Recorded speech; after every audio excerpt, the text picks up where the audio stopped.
The world's biggest consumer electronics show has just concluded in Las Vegas. Our weekend edition tech expert Djuro has been following all of the major announcements. Djuro, back in Australia now. What impressed you the most? Good morning, Janie. Yes, very impressive again, CES. It sets the trends for the year ahead and maybe years down the track, and of course heaps of TVs and all that sort of things, but I was really impressed with the mobility factor, and that starts with drones, and this is amazing. Look at the size of these drones, Janie. I don't know if you want to jump in them, but soon, as we can see with Hyundai and Uber, they formed a partnership. So in a couple of years' time, in Australia, you'll be able to fly in one of these drones and be a passenger. That means they'll be fully autonomous, which means you will not be able to control the drones. There'll be no pilots. This is another version there that's even bigger, absolutely massive. But mobility includes vehicles like this, a concept car from Mercedes-Benz, and it was right out of Avatar. They had James Cameron there. You could see a sensor in the middle there. That's how you sort of drive the car. It was almost like you could feel that you're part of the car, just like the movie in the same vein. So these things were incredible. In fact, cars are really leading the way. Sony surprised. They built a car for this event, and it was unheard of. What they wanted to do was show off their sensors. They had 30-odd sensors in there, so Sony was still waiting for the PS5, but we got a logo and a car, but we didn't get much else. And things like tyres. I think the Bridgestone's efforts here were impressive. Tyres that are not only high-tech with sensors in them, but don't have air in them. These are like the tyres you'll see on the moon landing, that sort of stuff. That could be coming to vehicles very, very soon. So I think the great thing about it is mobility is not just cars, it's bikes as well. This bike here, which is a cargo bike, is just driving by itself. It's an e-powered bike. But when it comes to e-powered type vehicles and also scooters underwater, the water situation can be a lot of fun. This from a Kiwi startup. This e-bike is a hydroplane vehicle, and once you get out of the water, you can use the electric engine to keep you going even faster. So they had, as you can see there on the strap, made a huge splash, and I think there's so much more exciting stuff. But Janie, I could just see you out on the beach in one of those. Yeah, who needs a surfboard, hey? I've tried boogie boarding and stand-up paddling, but that looks amazing.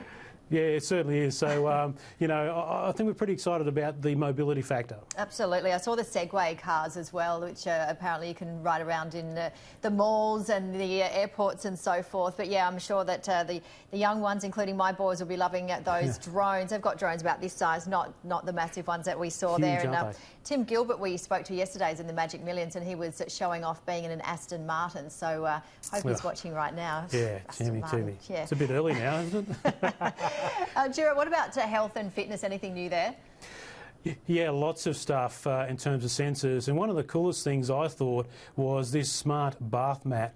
And the great thing about it is it's not a big set of scales, it actually weighs you as well, and there's no big readout there so you don't see it, but it connects to your smartphone so it can tell you how you're going weight-wise, BMI and stuff like that, although BMI is not a great thing if you actually got a lot of muscle. But things like this too, glucose sensors, chemical sensors attached to the body. That's the big thing here at CES. That includes undergarments like underwear that can sense changes in your body, and they remotely connect to your phones. So you can download this to your phone and give them to your doctor. This stuff is really big in America. In Australia, we're very reluctant to adopt these sensors and give them I guess the credibility that they do in America in terms of analysing your health data. But I think it's a great thing, including toothbrushes. Now, they were there in big numbers, but you got to have a look at this. You know, it's a pain brushing your teeth. This thing here is like a mouth guard, or when you get your teeth sort of mould tested, does your teeth in 10 seconds. So if the kids are struggling to brush their teeth, you press this button, and 10 seconds later, after you put it in your mouth, Janie, your teeth are clean. What do you think about that? No excuses at all. I like the sound of that, yes. And no fillings and extra trips to the dentist. What do you think, though, Djuro? Because a lot of these things, that they come in and out, don't they? I mean, this one looks like it's pretty much sold, but yeah, a lot of A lot of these gadgets that you see in these shows, you never see them again. Yeah, you're absolutely right. One of the things I found frustrating going to Las Vegas over the years is that you'll go out to a certain area, it's called the Sands, and all this sort of experimental stuff is, and you don't see it again. You just see it rolled out year after year at these events, but they don't actually come out for us to see them as real products, which is pretty disappointing. So some of them really try, but I'm really happy to see some of the cool stuff, like some of the car stuff we saw earlier on. You're not going to see that for years down the track. Yeah, there's a lot of competitions in there. I was actually talking to some of the producers just before we got on, and I had a look at the bath mat because it won an innovation award. Is that right? That's right. Yeah. CES have these awards, and they were one of the award winners because they can see potential for it down the track as well. Yeah, I thought that was a good one, but some of the producers thought that was too much judgment as soon as you walked out of the shower. Well, it doesn't have a display, so you're okay. It actually can tell who is who too, so there's no tricking it. Oh, there you go. And what about any closer to real robot companions? We all want to own R2-D2 and C-3PO or BB-8 in the new Star Wars movies, but we're a little bit away from that. And I think the great thing is you can still have, if you forget your toilet paper, the robot can deliver the roll to you. That's where we've sunk to. But Samsung unveiled this. This is their Bali robot. I think they try to pronounce it like Wall-E, and it rolls around and follows you. So this time it's probably a prototype of what you're talking about there, Janie, not ready for the big time, but it does follow you around. The cool thing, though, is this chef bot from Samsung and also LG. All these robots can help with the presentation of food, cooking with food, that's making coffee there, and the best thing of all, washing up. Look at that, old school style. That is fantastic. I want one of those for sure. But this was the coolest thing. One of the coolest things I saw was this exoskeleton. Delta Airlines had some amazing stuff there, and that's why it's really strange, but this thing is incredible. So it is a battery-powered exoskeleton. It might remind you of the exoskeleton that Sigourney Weaver had in Aliens, where she beat the Queen alien. But this thing can carry 90 kilos for 8 hours all day. So that is true sci-fi stuff, and it's here.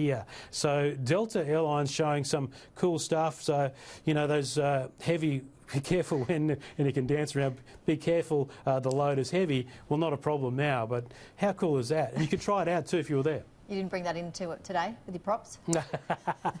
Yes, well, I think that's one of the things I'd like. It's incredible stuff. It's got these hooks on it as well. So they're lifting tyres up and that sort of stuff. So I thought that was really cool. They did some amazing stuff, their Delta Airlines. So I'm looking forward to seeing how their tech rolls out. All right, so you've got the transport, health, food, cleaning sorted for us. What about the makers, Djuro, of the Impossible Burger? They were back with something new to eat. It's called Impossible Pork. This is incredible stuff. They have been raking in the money, Impossible Burgers and Beyond Meat. And in America, I've tried all this stuff, and I've sort of gone vegetarian about a year ago. And I can tell you, this stuff tastes fantastic. Now, it's very hard to get the Impossible Burger stuff in Australia, but you can get some other versions of it. And they're sort of soy-based with a bit of coconut and sunflower stuff thrown in, but they get that sort of gritty, fatty sort of taste to it, and they're really popular. And all the colleagues said to me via remote, and all the feedback from the Impossible Pork is that it tastes really, really good. So I don't know, Janie, as we move to a lot more vegetarian meals and veganism, all that sort of stuff, I don't know, would you try it out? Why not? Why not? Give it a go. Yeah. Anything's possible with you, Djuro Sen. Thanks for bringing some fun to the show, and welcome back home. Are you back in Australia next week, or are you off somewhere else? I'm here, but I'll be on the road the next few weeks, but I'll be in studio with you next week. All right, thank you so much.